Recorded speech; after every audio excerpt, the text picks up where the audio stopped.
একটি বিড়ালের বাচ্চা খুবই অসুস্থ ছিল এবং হাসপাতালে ভর্তি হয়। তার বাবা কিছুদিন আগে মারা যায়। তাই সে তার মাকে বলে, মা আমি মাছ খাবো। তার ছেলের কথা শুনে তার মা ছন্নছাড়া হয়ে যায় এবং তার পকেটে কোনো টাকা ছিল না। তাই সে টাকা জোগাড় করতে ডাস্টবিনগুলোতে গিয়ে বোতল জোগাড় করে এবং বোতল জোগাড় করে 3 ব্যাগ ভর্তি করে।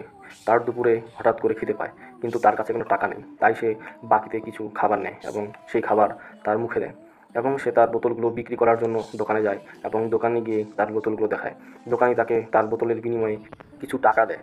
সে টাকা পেয়ে এক মুহূর্ত দেরি না করে মাছের বাজারে চলে যায় মাছ কিনতে।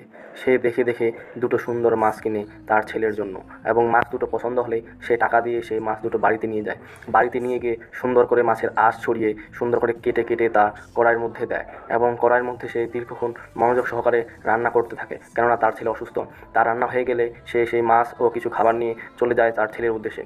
তার ছেলের কাছে গেলে তার ছেলেকে খেতে দেয়, কিন্তু তার মা নিজে কোনো খাবার খায়নি। এটি শুধু এক বিড়ালের কাহিনী নয়, এমনও আমার দেশে হাজারো মা আছে যারা নিজে খাবার না খেয়ে তার সন্তানদের মুখে খাবার তুলে দেয়। আপনি যদি আপনার মাকে ভালোবাসেন তাহলে অবশ্যই কমেন্ট বক্সে মা লিখবেন এবং চ্যানেলটি সাবস্ক্রাইব করে পাশে থাকবেন।